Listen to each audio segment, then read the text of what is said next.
سفيان البحري.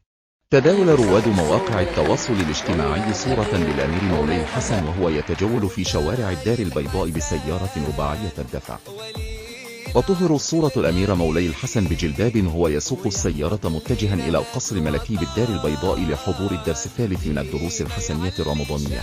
وقد ترأس أمير المؤمنين صاحب الجلالة الملك محمد السادس نصره الله مرفوقا بصاحب السمو الملكي ولي العهد الأمير مولاي الحسن وصاحب السمو الأمير مولاي إسماعيل اليوم الخميس بالقصر الملكي العامر بمدينة للدار البيضاء الدرس الثالث من سلسلة الدروس الحسنية الرمضانية. ملكنا محمد السادس الله يبارك في أبوه هو مولاي الحسن ولي العهد الغالي ويحفظ لنا هذا الوطن.